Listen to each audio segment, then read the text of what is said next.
Bom, olá todo mundo. Hoje a gente vai fazer um negócio diferente aqui no canal. A gente vai fazer uma entrevista com o Vinícius. Eu conheço o Vinícius há alguns anos já. Eu sigo ele, na verdade. A gente fala sempre de economia ali nas redes. E por ele ter esse conhecimento, eu resolvi chamar ele aqui para fazer essa entrevista com a gente, para falar sobre a economia do Brasil. Bom, Vini, se você quiser se apresentar, falar aí sobre quem é você, sobre o que você faz. Olá a todas e a todos, boa tarde para você que está nos assistindo agora, boa noite para você que vai assistir depois. Meu nome é Vinícius Quintanilha Nunes, sou economista pela Universidade de Brasília e atualmente eu faço mestrado em Economia de Empresas pela Universidade Católica de Brasília. Legal. Bom, vamos começar então. Vini, nos últimos meses a gente tem visto no noticiário que o mercado está insatisfeito com o governo. Qual que é o motivo dessa insatisfação? O Brasil cresceu acima do esperado em 2024. As projeções apontavam crescimento abaixo de 1% e aumentaram quase 1%. Abaixo de 3%, desculpa.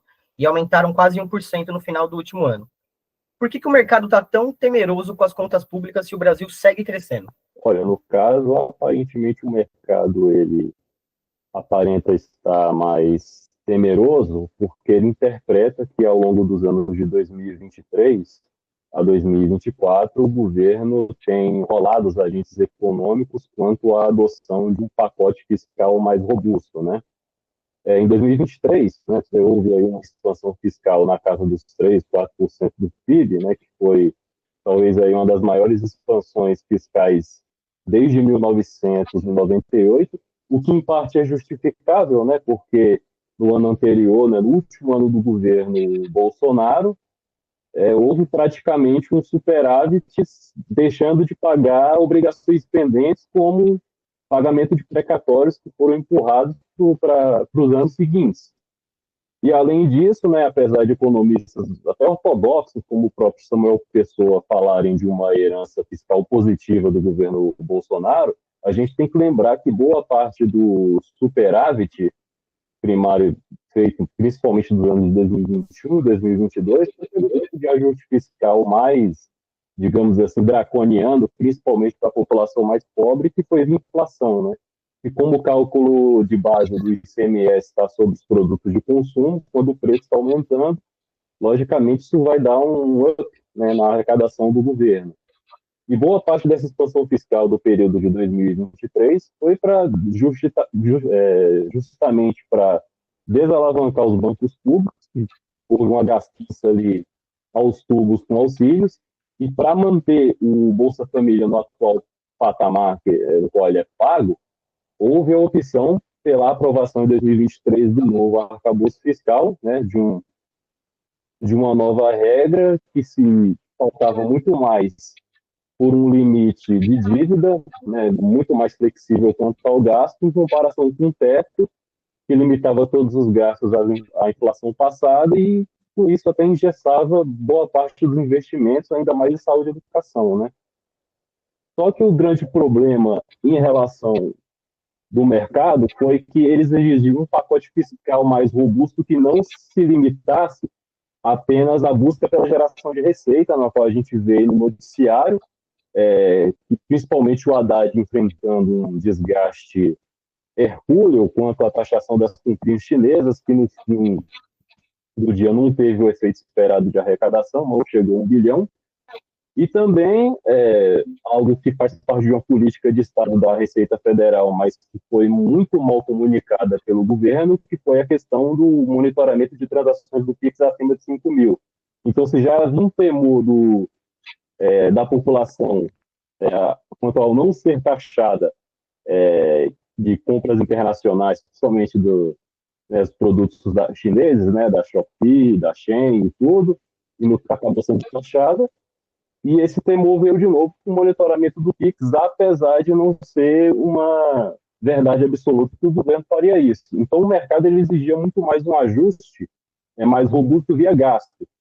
E o efeito de um ajuste via gasto costuma ser muito mais imediato do que via receita, só que tem como contrapartida, né, devido aos frios e contrapesos dentro do Congresso, né, você tem um Congresso hoje dominado por políticos ou mais fisiológicos e ideológicos, né, pelo lado da direita, que não aceitam isenções, o fim de pacotes de isenções e demais benefícios fiscais, como o PERS, né, que foi aprovado na pandemia e agora foi prorrogado de novo. Se tivesse acabado o PERS, para ter uma ideia, o governo teria superávit primário em 2024, bem como outras coisas anacrônicas que não fazem sentido, como a desoneração da folha de pagamento, que também foi prorrogada, fora os diversos benefícios fiscais aprovados aí no pacote da reforma tributária, como desoneração da cesta básica, que apesar de ajudar no orçamento da família mais pobre juntamente com o cashback, acaba sendo uma transferência de riqueza também para a classe média. Mas então o que o mercado queria? Queria um ajuste via gasto, amplamente focado na desindexação do orçamento público, que seria alterar os pisos, até mesmo os pisos constitucionais da saúde e educação, para não serem mais atrelados ao salário mínimo e serem atrelados somente ao IPCA.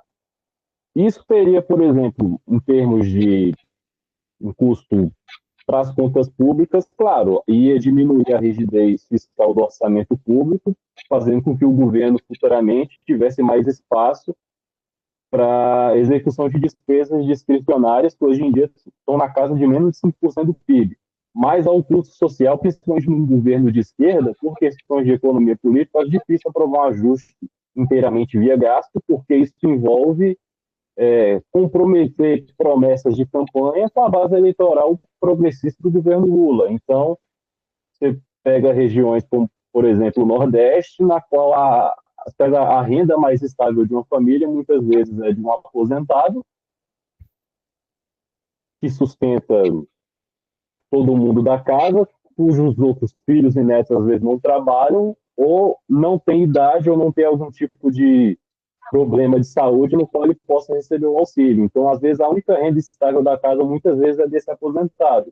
Então, pode ter o custo social de um maior aumento de desigualdade, né, e até impedir, por exemplo, a entrada mais cedo dos jovens nas universidades. Ou seja, vai ter que trabalhar desde cedo, sem essa renda estável que pode, né, ser comprometida se essa desindexação for levada adiante. Então, o mercado em si, para exigir,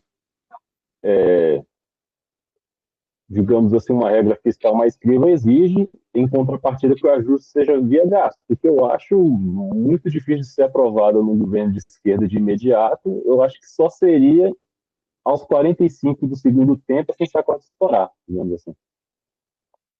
Entendi. E o governo conseguiu entregar a arrecadação, né?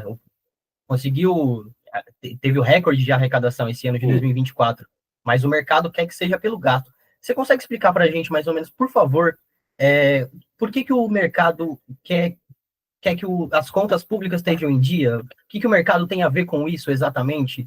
No caso, isso afeta no seguinte sentido, né? Exige muitas vezes uma regra fiscal mais crível, com capacidade de ser cumprida, para que, por exemplo, as taxas de juros de longo prazo, geralmente juros de 10 anos, fiquem com um preço muito mais acessível, né? Porque o que acontece quando você tem um cenário na qual a renda fixa é dominante, com a alta dos juros, o que acontece é que os investimentos em renda variável deixam de ser mais atrativos e pode até gerar uma redução de rendimentos dos multimercados que são mais especializados em alocar ativos em renda variável.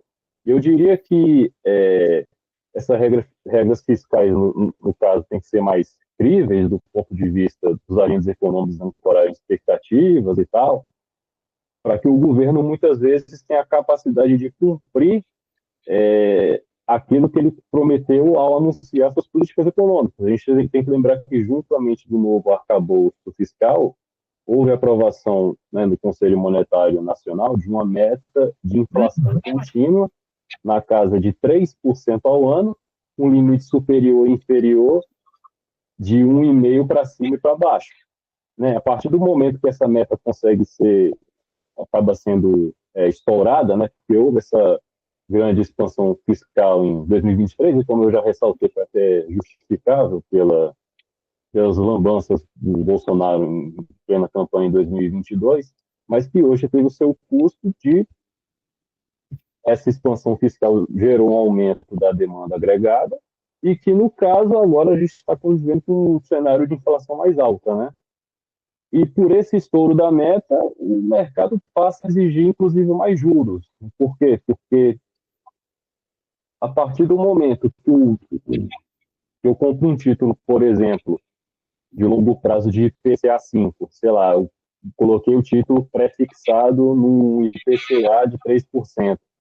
O governo não consegue cumprir a meta, a inflação estoura, tecnicamente quem alocou dinheiro desse título pré-fixado agora que a inflação disparou vai perder dinheiro. E aí, com isso, você tem um ciclo que se retroalimenta, no qual o mercado vai pedindo mais e mais juros para compensar aquilo que ele perdeu nos títulos que ele comprou e houve uma perda, sendo que ele poderia ter comprado hoje, às vezes com IPCA muito maior, sabe? É mais ou menos isso. Entendi.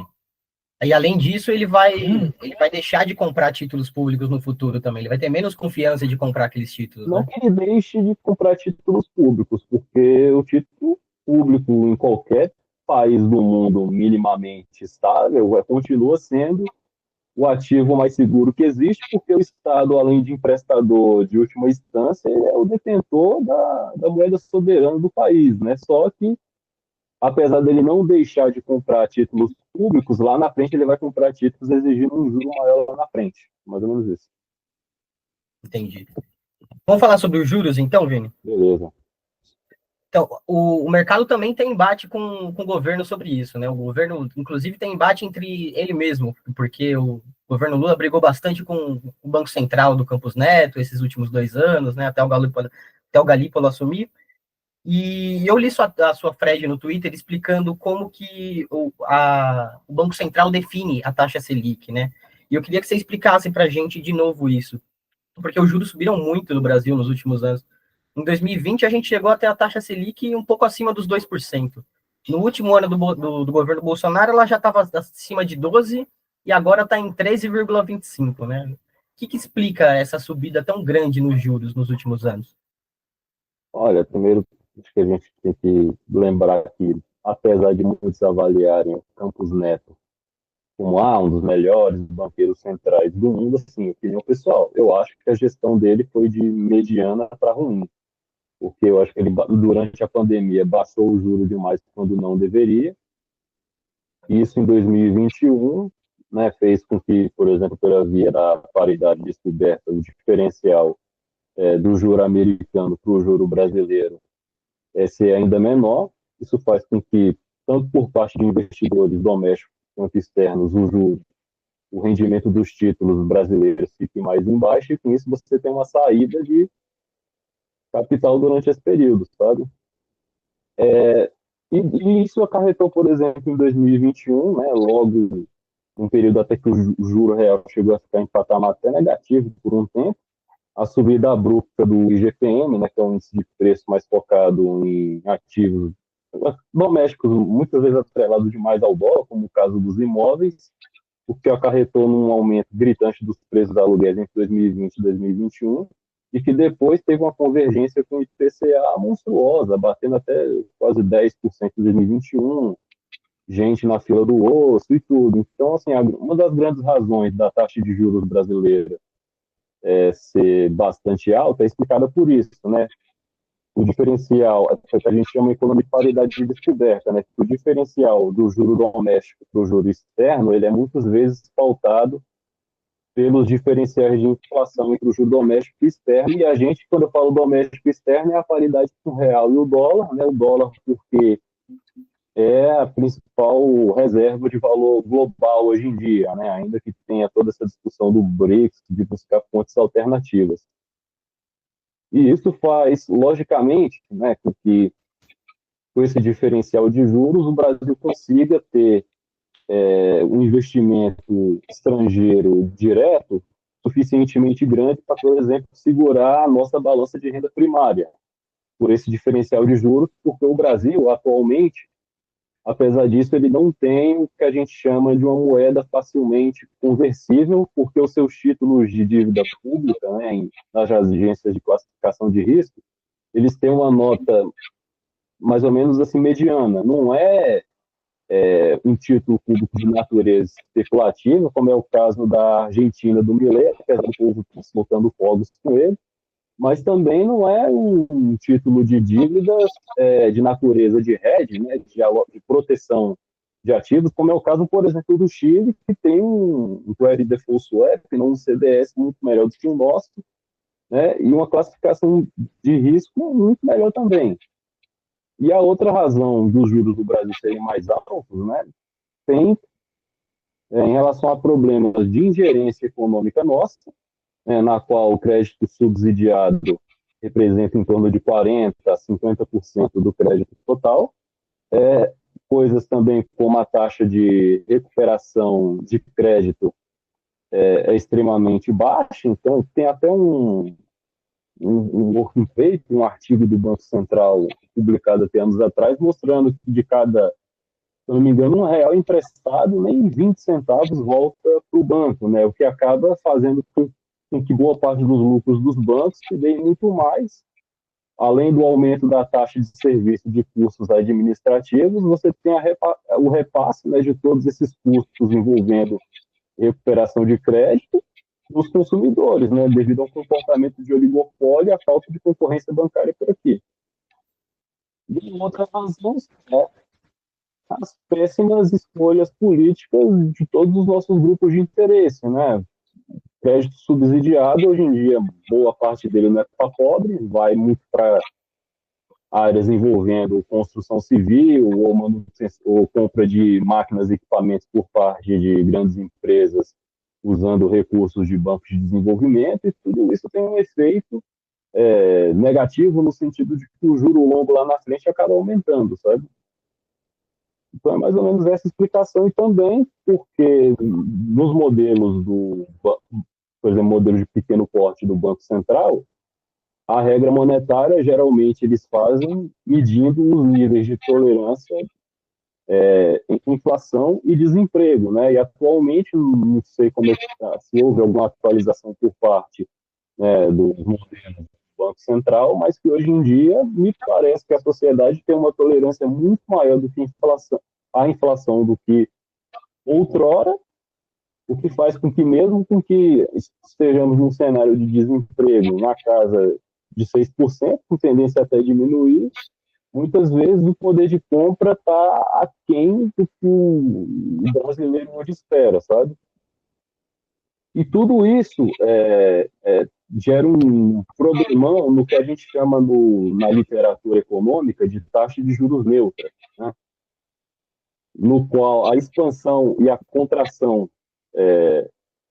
de oferta de ativos monetários disponíveis muitas vezes depende do diferencial da taxa de juros real ex ante, que é muito alto no Brasil, hoje girando em torno de 8% a 9%, perante esse juro neutro, esse juro de equilíbrio, que é muito difícil de ser estimado, mas que está lá dentro, por exemplo, da modelagem do Banco Central, que gira em torno de 4 a 4,5, se faz com que o Brasil tenha uma taxa, um juro real neutro, né, um juro neutro de equilíbrio, até muitas vezes num patamar maior do que de outros países emergentes, com a relação dívida PIB e juros reais até parecidos com os nossos, que é o caso, por exemplo, do México ou até da Índia.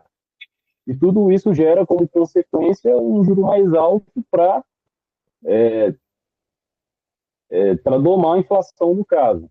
Não sei se ficou muito claro isso. E existe alguma perspectiva de queda desses juros? Ou só se o governo conseguir corrigir essa trajetória fiscal aí? No caso, tem um outro colega que eu sigo, né, que eu sempre compartilho os gráficos que ele mostra, os modelos dele, que é o Cleiton Silva, né, que ele, se eu não me engano, ele é professor na Federal de Feira de Santana, e eu estava vendo que, dadas as condições atuais da economia brasileira, a gente só vai conseguir colocar a inflação, não diria no centro da meta, mas ali dentro dos limites superiores à inflação dessa meta de inflação contínua atual, lá para 2027. Então, a perspectiva de queda dos juros, por esse lado, ela ficaria muito mais difícil. Por outro, vai depender muitas vezes da da projeção atual que a gente tem para setores de muito peso na economia, que é o caso do consumo. Então, se de repente, nos relatórios, geralmente for verificado de que está tendo uma queda, por exemplo, no consumo, no varejo, significa que poderíamos ter um indicativo de recessão. Sabe? E aí sim, no cenário desse, no qual teria, logicamente, uma diminuição de demanda, nesse cenário o juro cairia. Agora, no caso, para a meta ser cumprida, creio que ainda vai demorar um pouco, o que vai fazer com que o juro só caia se realmente ocorrer essa queda no consumo e queda no PIB em seguida. E nesse cenário dos Estados Unidos também, como é que isso pode influenciar os juros americanos? Donald Trump assumiu agora, promete colocar tarifas em todos os competidores, todo mundo que exporta para os Estados Unidos. Como é que o Fed americano pode reagir com os juros e como que isso afeta o Brasil aqui?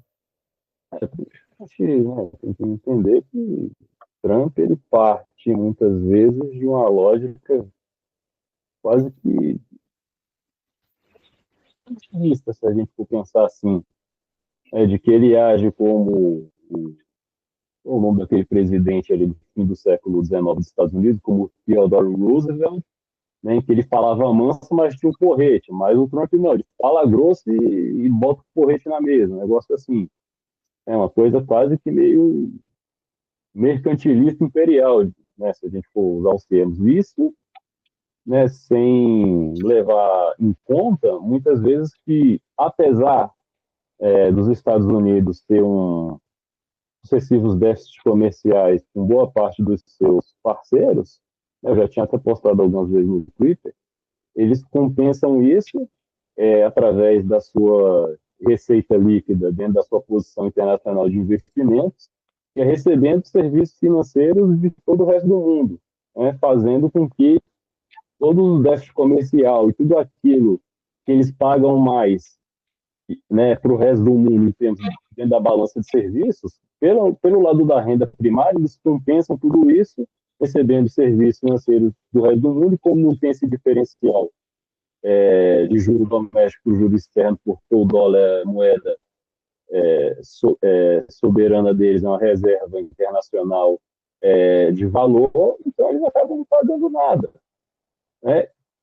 E, por consequência, se ele realmente aumentar as tarifas, você vai ter um problema inflacionário ainda maior do que já está tendo, porque se a gente for, por exemplo, né, o pessoal costuma analisar o PIB muitas vezes pela ótica de consumo. Consumo, investimento, gasto do governo, exportação e exportação. Mas muitas vezes você tem um PIB pela ótica da produção, na qual muitas vezes a gente avalia o valor adicionado da produção de bens. Então, tudo aquilo que tiver taxação excessiva em bens que se enquadram, né, bens de consumo intermediário, digamos assim, ou bens intermediários, né, que servem para a fabricação de um outro bem lá na frente, como é o caso de aço, na qual o Brasil é um dos maiores exportadores aí para os Estados Unidos na categoria de lingotes de aço. Isso pode gerar lá na frente, dentro dos Estados Unidos, um aumento de preço dos bens finais. Então, muitas vezes, o que o Trump pode fazer pode até que gere uma recessão a nível global, porque o consumo americano, junto com a produção chinesa, são os que sustentam o PIB global hoje. Então, se num canal um cair, muitas vezes pode derrubar todo mundo junto, mesmo que seja uma parte de uma lógica econômica altamente ignorante, sabe? O governo Lula pegou o dólar acima de R$ 5 e em menos de 2 anos a moeda subiu para mais de 6, mas voltou a cair nos últimos meses. Hoje está em 5,68. O que explica essa variação no preço do dólar?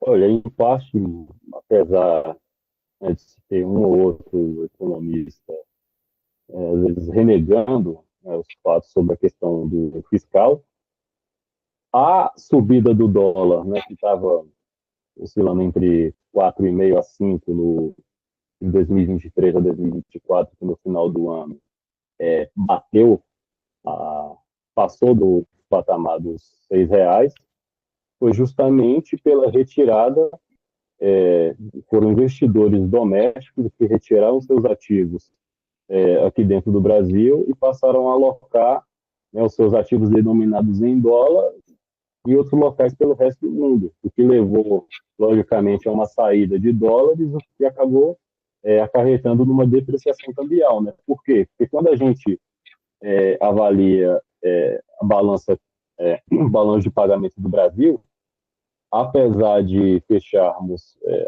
às vezes, em déficit, o que acontece? O saldo da balança comercial geralmente é superavitário por conta das exportações do agronegócio. No caso da balança de serviços e renda, apesar de você ter uma saída de moeda estrangeira um pouco maior nos últimos períodos, até pelos serviços de bets, né, e tudo, de apostas, né, que muitas vezes os servidores desses serviços não estão aqui no Brasil, estão todos lá fora, então a pessoa vai consumir esse tipo de produto, por exemplo, que levam à saída de divisas.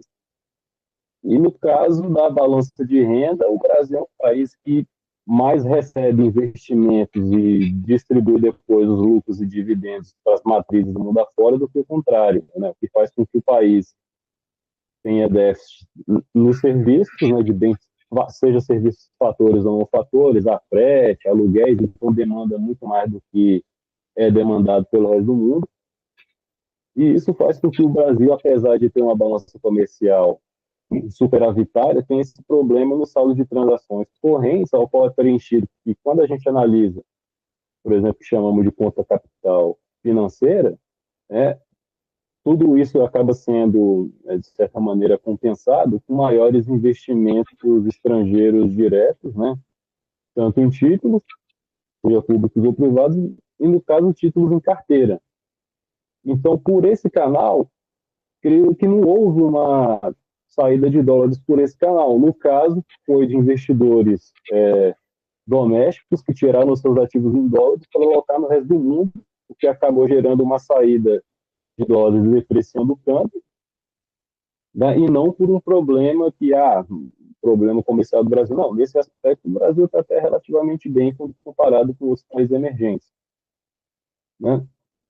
E a razão da queda do dólar foi por fatores externos, né? Porque o Trump, apesar de ter feito toda essa ameaça de fazer taxações, muitas vezes, de reciprocidade, né, dentro do comércio mundial, no qual o Brasil, comparar as transações Brasil e Estados Unidos, o Brasil taxa muito mais produtos americanos do que o contrário. Felizmente, isso está sendo anunciado a conta-gotas, né? E toda essa estratégia do Trump de tentar interferir no Fed para que, né, o Jeremy Powell baixe ali os juros, né, para forçar um maior estímulo da economia americana. Então, tudo isso teria impacto no diferencial, né, do juro doméstico para o dólar, o que faria com que o Brasil, a despeito disso, recebesse uma maior remessa de ativos estrangeiros denominados em dólar, né? E um outro fator por trás, além do Trump, é que houve os dados do varejo recentemente dos Estados Unidos vieram em baixa, o que pode gerar como resultado a precificação de uma recessão, né, nos Estados Unidos que estaria para chegar, o que levaria lá na frente a corte de juros do Fed. E isso o mercado brasileiro se antecipou a isso, e agora o dólar, que antes estava entre 5,90 e 6, já está entrando ali na barreira dos 5,70. Nesse sentido, o dólar afeta a inflação dos alimentos e o preço dos combustíveis também, né? Que já teve um aumento agora por causa do reajuste do ICMS. Sim, porque tem um conceito em economia, né, que a gente, apesar do termo ser anglófono, né, que o pessoal chama de pass-through, né, que é o efeito do câmbio sobre os preços, né, no qual quando a gente tem uma subida abrupta no câmbio, né, logo depois do momento, isso vai gerar uma pressão nos preços, né, de bens de consumo, sobretudo aqueles bens considerados comercializáveis, ou seja, né, que tem trocas com o resto do mundo, como é o caso de muitos dos alimentos são commodities, né, gasolina, então nem se fala. Então, quando você tem um aumento muito grande do dólar em um curto período de tempo, isso gera um efeito nesses preços que, logicamente, acarreta numa perda de poder de compra, na qual só o reajuste do salário mínimo ele